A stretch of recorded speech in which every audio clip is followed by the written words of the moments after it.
Okie dokie. Greetings, everybody. Welcome to this week's edition of Lunar Alchemy. I'm really excited to be here with Bella Crystal, and my name is John. We are going to be discussing today the shadow of inertia and gene key 9. It also happens to be December 2nd, 2021. So for those of you on the west side of the pond, today is 2021's Palindrome Day.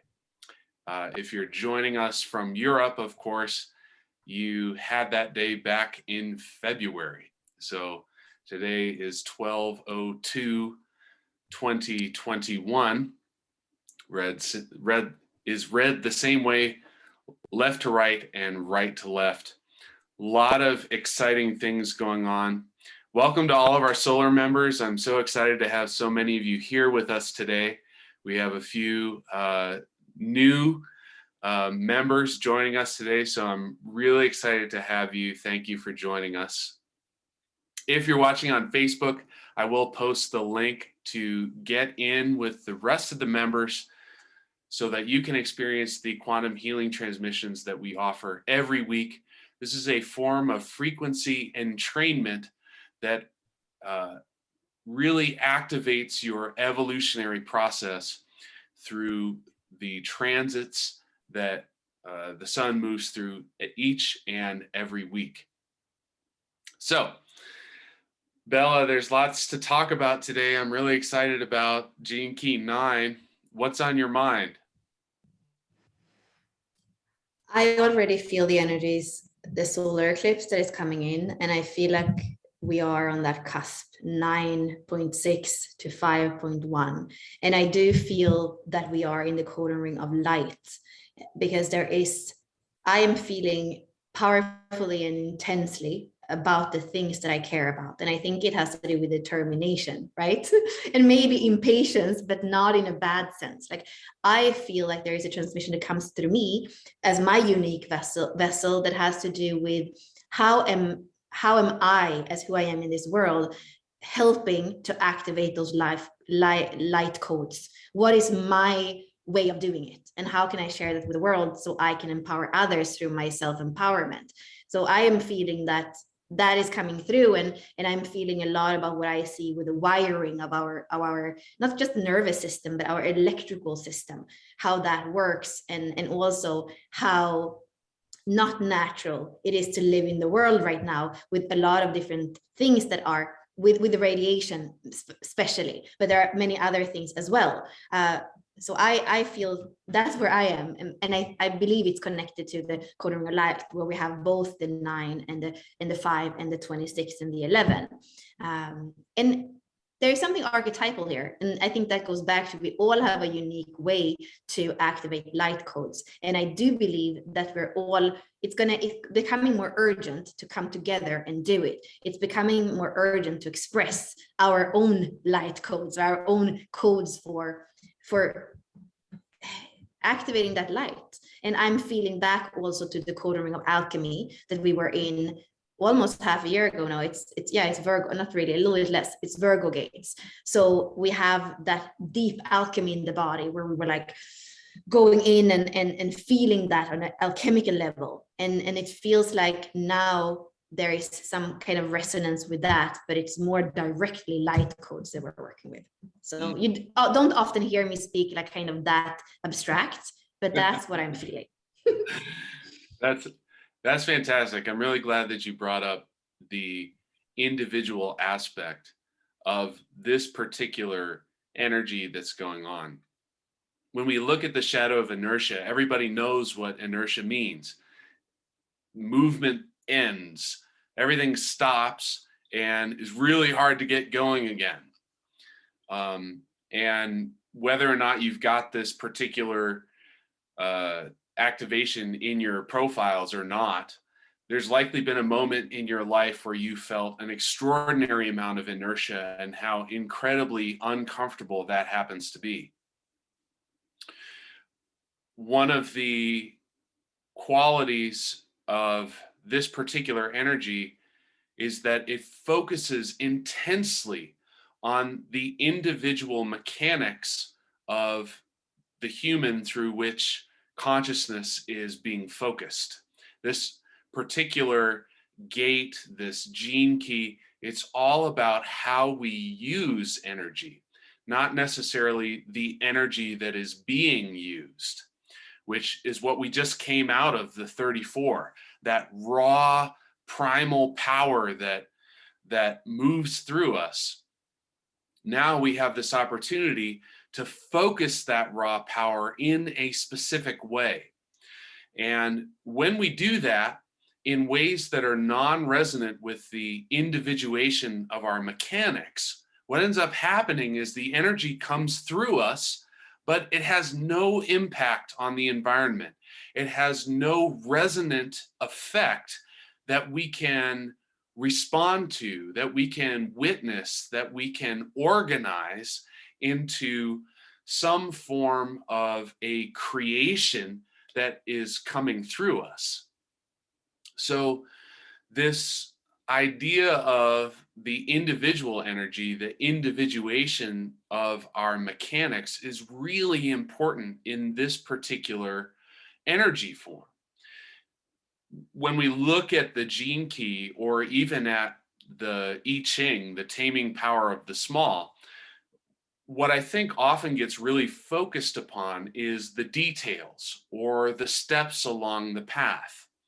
And we look at that, and even in looking at this gene key, we can get lost in the details of the gene key because how we handle details really doesn't matter in the larger scope of how this energy functions through us.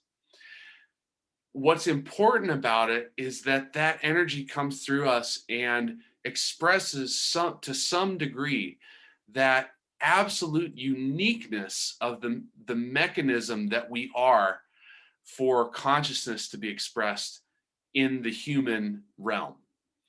And so hopefully we'll get into a little bit more of the mechanics on that. But Bella, I'm just curious to hear your reflections on what we're sharing about, and maybe a little bit more into about what's going on with this 9 and the transits.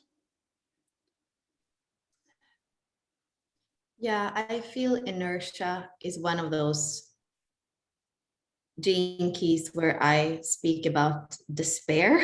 And I wouldn't say it's necessarily existential despair this time, but I think that this feeling of being either completely stuck and just look at the thing and not being able to go there, or which I often think that it's you're even more prone to, is to divert and go and do something somewhere else.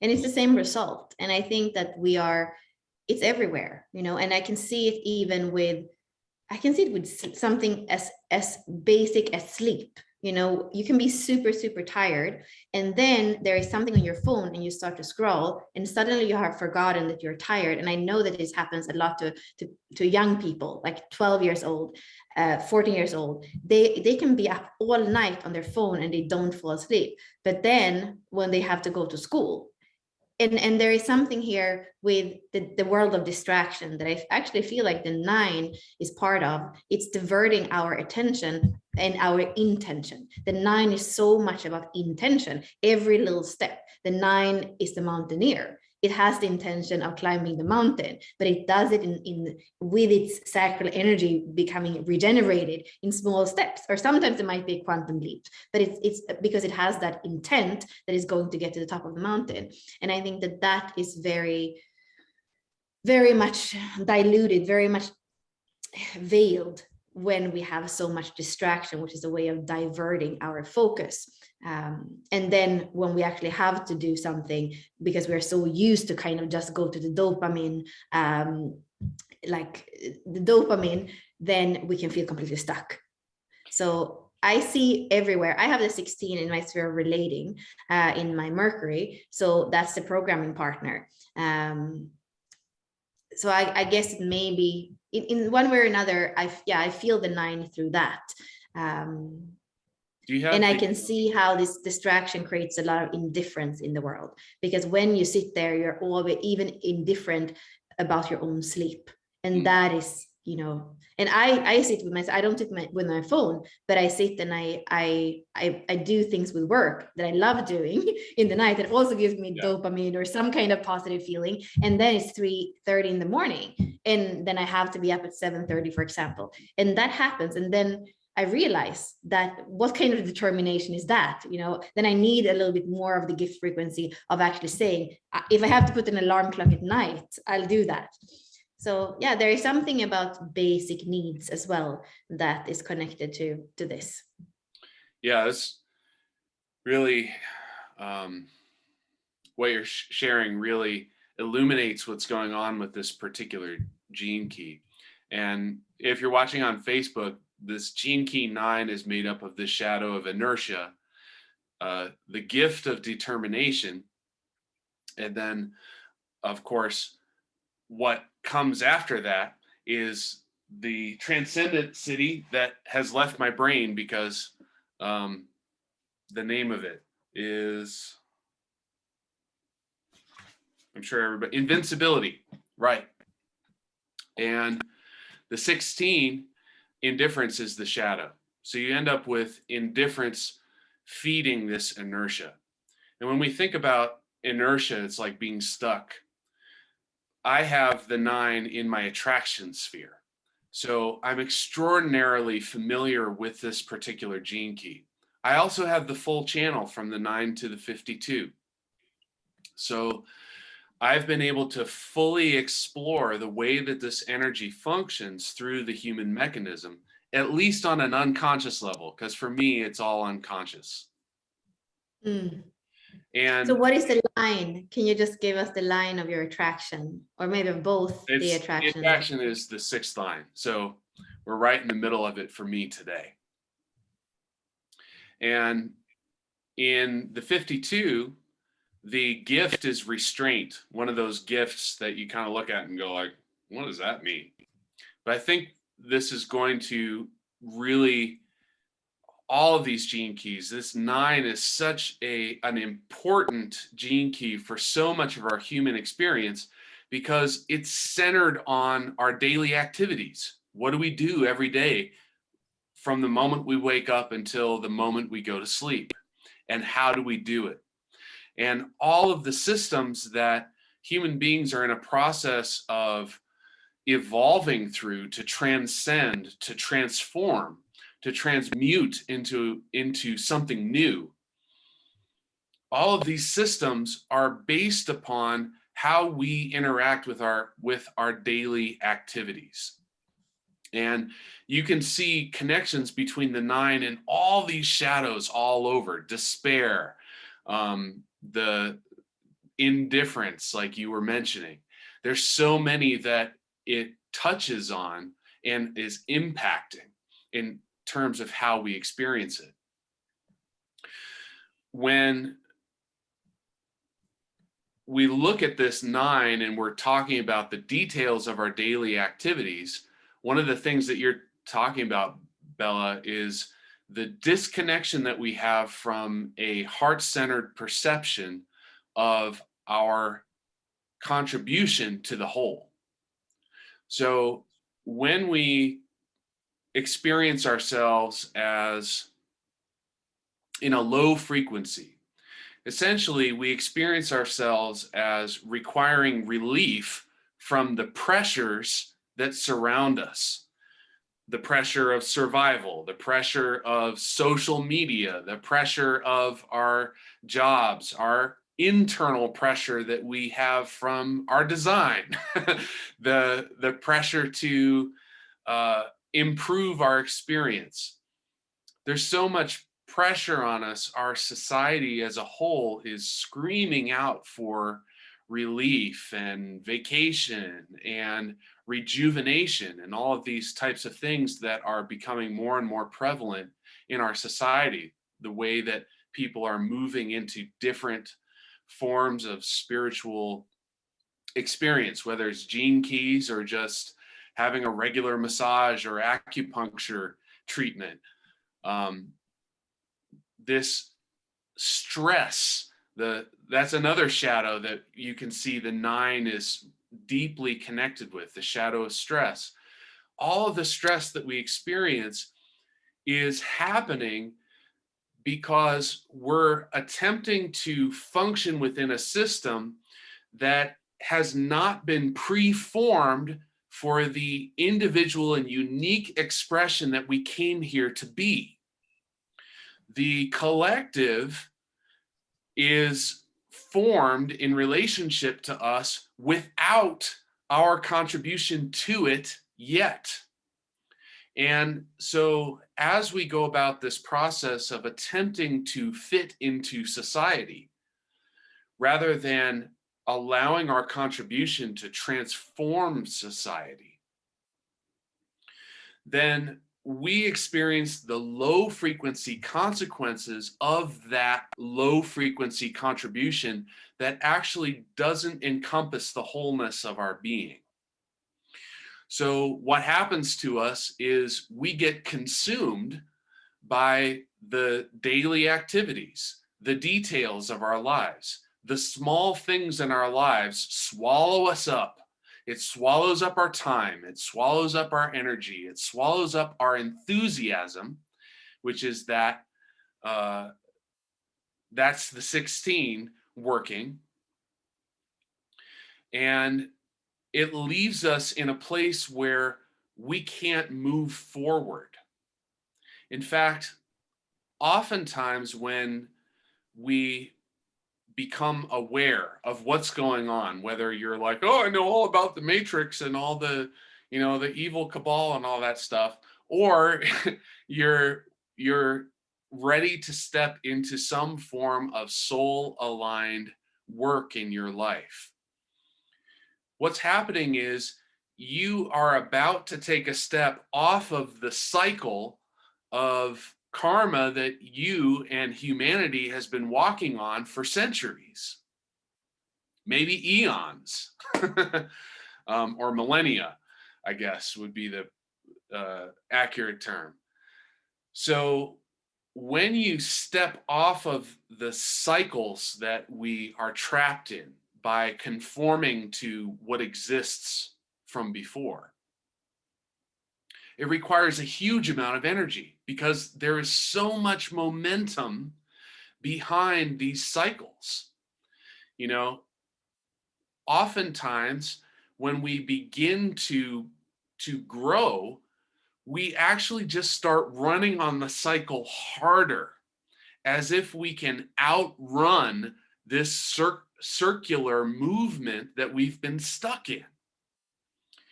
And it's interesting to recognize that the shadow of inertia is actually an important stage in the process from moving out of the cycle into an individuated spiritual vector that is the pure expression that you are here to share with the world.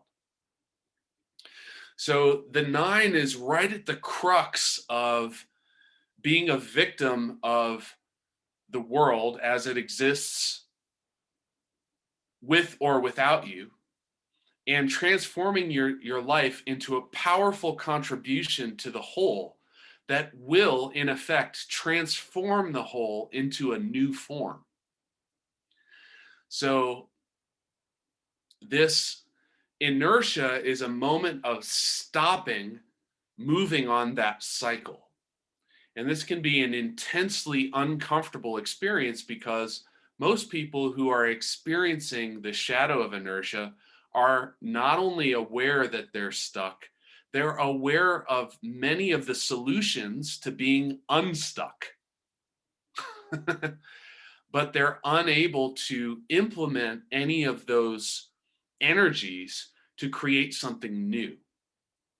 And the reason is because their individual vision, their unique perspective, their joy that exists deep inside is not connected to the minute details of activity that need to be acted upon in the world. So, Bella, I'm curious how you see I know you mentioned the eclipse briefly. I know that's coming up in a couple of days, so it'll be outside of this particular transit. But we are within that 3-day window on either side. So I'm wondering if you have any insights about this upcoming eclipse and how it might be impacting our experience of the details, our experience of inertia, and how it might be able to fuel our determination, which we haven't quite discussed yet, but I'm hoping it'll seg into that a little bit because I'd love to get into what that experience really is. Yeah, I have a few things. So as you were talking and going back to the despair, that you are speaking to why it feels like that, why it feels like despair or exhaustion.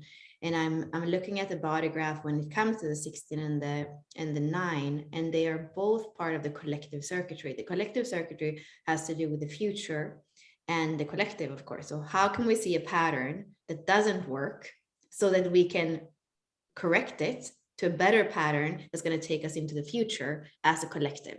That's what it wants. That's why it wants the efficiency. It wants the focus. It wants the versatility so that we can look at the pattern and correct it, basically. And that's everything that is in the collective circuitry, which is those outer, well, this is the logic part, we could say. Both the 16 and the 9 are part of the logic part of the collective circuitry.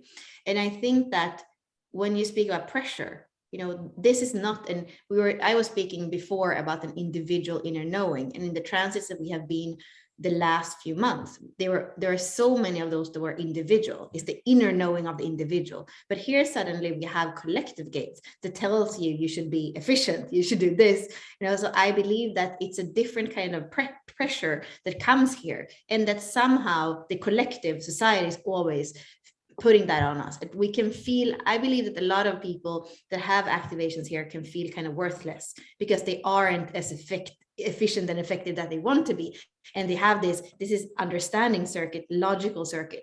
So they are going to be like, yeah, but I have the proof that I'm not efficient enough. I have the proof that I'm not doing enough. I have the proof that I don't have enough determination to walk up the mountain as fast as I would be able to. So I think that is important to keep in mind. And I think it's, again, it's to come back to this inner knowing and to our inner rhythm. And that makes me think about the eclipse and continue, the exploration, because the eclipse is going to be in the next gate. So we are in 9, the sun is in the 9 now, and it's going to be in the 5. And this is the natural rhythms. It's your own drum, you living by your own drum. And what's interesting, we had a webinar this morning with astrologer Alison McCabe, and she was speaking about Vesta, that is in 9, and she's going to stay in 9. And Vesta is one of the goddess asteroids, and she has to do with sexuality and that inner spark, that inner ignition. And I guess that's what I was speaking about in the beginning, the light code. For me, it has a lot to do with that inner ignition that has to do with our creativity, with our sexual energy, with how we circulate that energy. Because for me, when we have that wiring of our own energy, we actually become sovereign, right? So for me, I feel like Vesta is staying here in the 9 and saying, what is the intention and what are the small steps that we can take so that we can be sovereign in this world. And then, I look here at the alignment that we have, and we have Lilith and the earth here in the 35, and then the moon and the sun and Mercury together. And this is part of the cross of consciousness. So here we only see the personality side, but if we would make the gene key chart, or we would add the design side, we would see here the cross of consciousness. We would have the 64 and the 63. It's an inquiry about, it's an inquiry, a self-inquiry that leads us closer to our truth.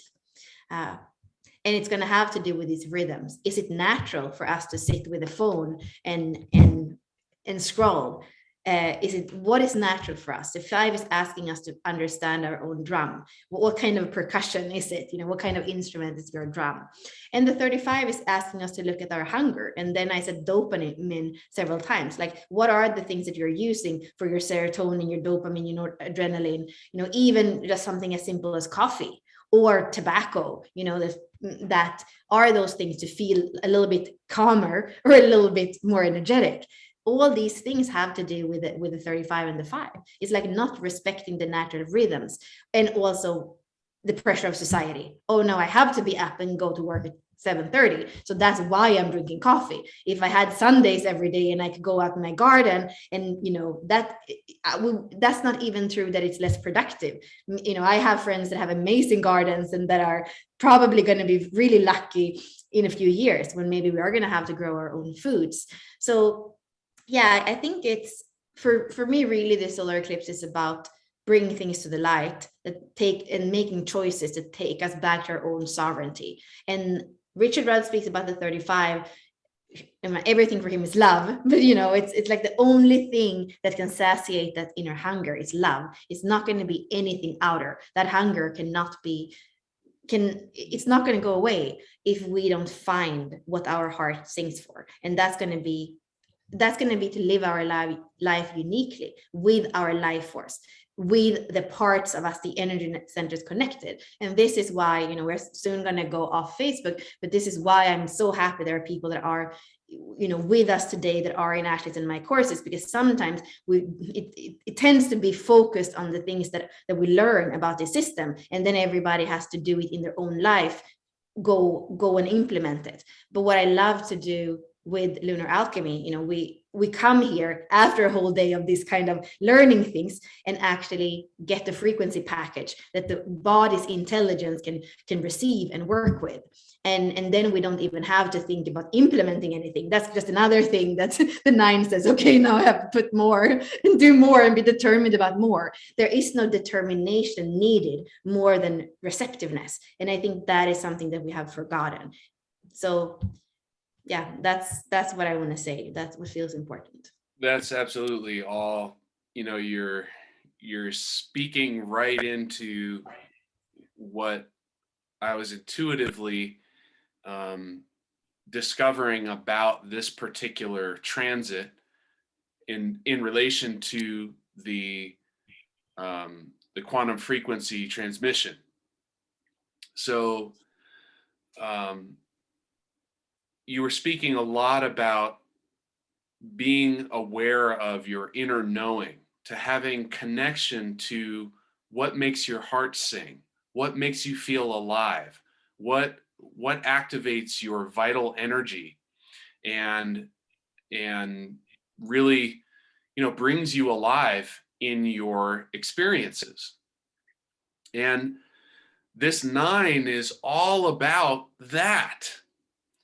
If your daily activities, if the waking up in the morning and going to the occupation that you have and then carrying that out and then coming home and doing the cooking or whatever it is that's needed to do in the dishes or whatever, if none of those things are connected to what makes your heart sing inside at a very, very, very deep level, whatever you came into this world as a child just naturally joyful about, you're going to be experiencing the shadow of the gene key 9 in the strongest, most possible way.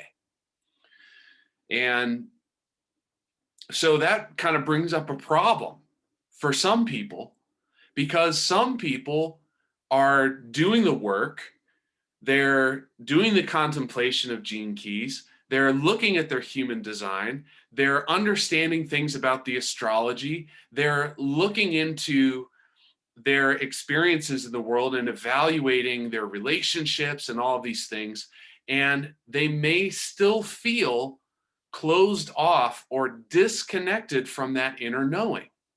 Why? Because the conditioning of humanity is so deep and so thick that when our brains, our mind, gets the task of, all right, figure out what your soul purpose is in life. What's your soul mission? When your mind goes to work on that, it's going to be like sifting through all these layers of conditioning about what you believe you're supposed to be, what you believe you're not supposed to be, what you unconsciously believe about what you're supposed to or not supposed to be. And it's going to come up with solutions to these variations, oftentimes that aren't in perfect harmony with the vibration that we're talking about, that's deep inside you. The vibration inside that Richard Rudd is describing in terms of the evolutionary opening of what's happening inside you through this contemplation process. And so what do? If you're not in contact with that, how do you avoid getting swallowed by all of the small activities? And oftentimes people believe that, well, I just have to activate determination. I just have to be, and what that takes you into is the shadow of the transit that we just came out of. The 34 is the shadow of force. And when you use determination as a willful process to change yourself, change the outer world, you're going to be forcing something. So from my perspective, the real solution is to surrender to the inertia of being stuck and give your mind the appropriate task, which is described by the channel from the 9 to the 52. And it's interesting because even in the I Ching, the ninth hexagram refers to restraint as an incredibly important aspect to generating success when conditions are in this particular configuration.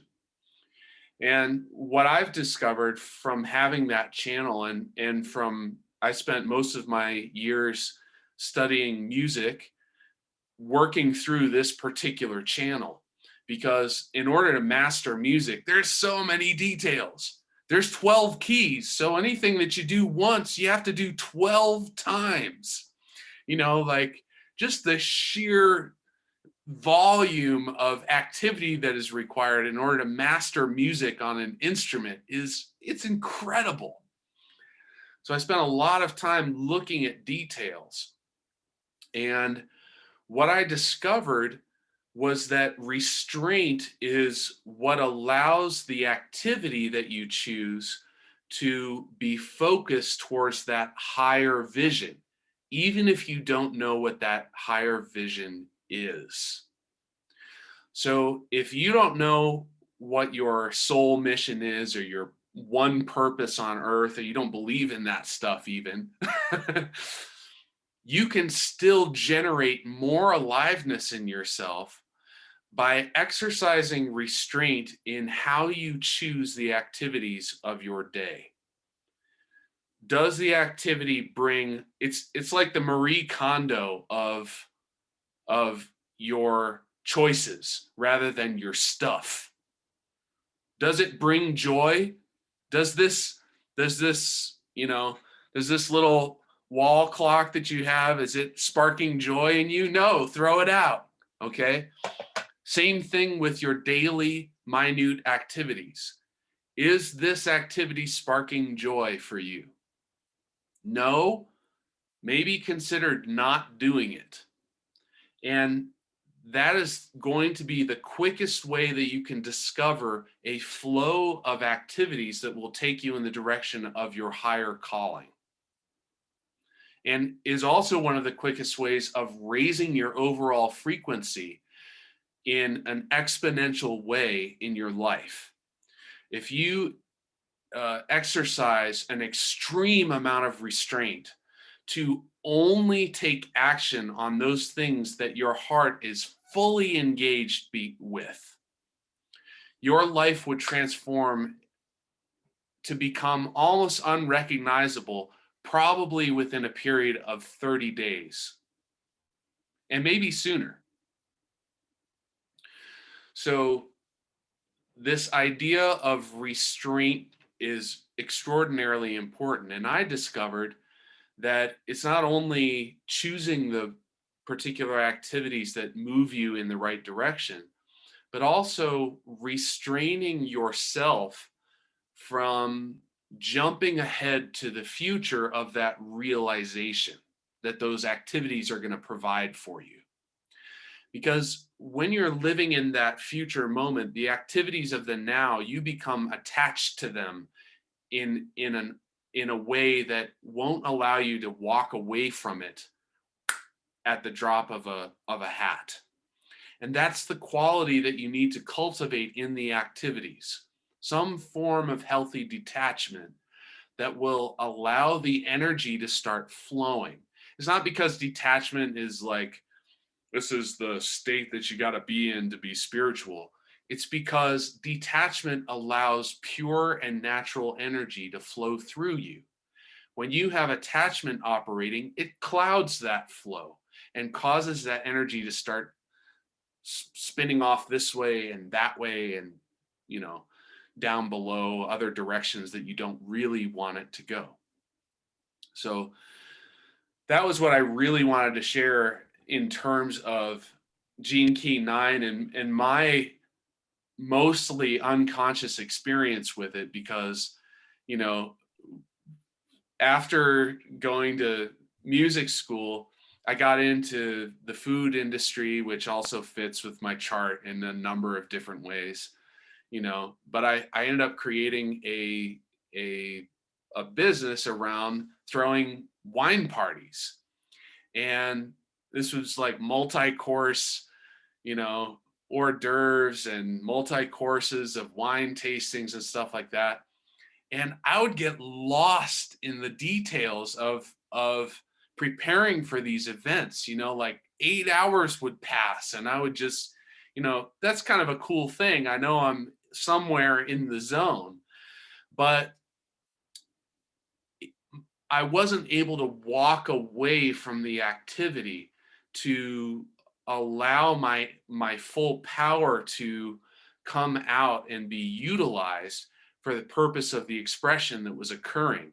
And as a result, I would get like really frayed out, and the results of what I was doing were not in harmony with everything that I wanted to create in the way that I envisioned. So, that amount of restraint is important so you can have the vision that can look at like, oh, I can't get all these details done, or today is Thursday, yesterday was Wednesday, I was supposed to pick up the dry cleaning, and now you're trying to cram that errand into today's schedule. That's not going to work necessarily if you don't have that extra free time. You're going to have to ask someone to help you and pick up that dry cleaning for you, or you're going to have to call the dry cleaners and say, hey, can I pick it up next week? That degree of attachment allows you to focus these activities in such a way that they build an unstoppable momentum of energy coming through you and back to you from the world that you're contributing to. And then from that place, your determination has become an absolute power in your experience, and your vision cannot be held back. It's going to manifest no matter what it is. Really cool. Bella, any last thoughts before we let the Facebook crew go about the 9th gene key or what's coming up? Yeah, I mean, I resonate with everything you're saying, and I go back to the circuitry again. I mean, throw it out. I think that's a very good advice. What doesn't give you joy and vitality, throw it out. and have the detachment so that you can walk away from something that you're doing. And I think that because it is collective, there is this expectation from the collective that you are going to do the pattern that, you know, that works for the collective and not what works for you. So I think again that we have a bit of this conflict between the individual inner knowing and the collective, you know, and I guess that that's been a conflict forever, as long as we have existed as individuated beings. And I think here that the only thing I would add is that it is to look at the codependencies you have with others, because I know so many times, especially in work situations, when I've been like, this doesn't give me joy anymore. I am doing this, but it's not giving me joy. And then to have the courage to throw it out or to step back, and the time used first before you even dare to kind of do it, and then once you do it, you see kind of what it creates. And in some way that is a it is a codependency, maybe from both, but at least from one side, because you're expected to do it, or you have created a relationship where if you don't show up, there's going to be a problem. And that, you know, that's connected to the detachment. So I think it's also to see you're in your relationship where this happens and where you don't allow yourself to throw things out because you feel like you are responsible for somebody else or somebody else's happiness. That feels important.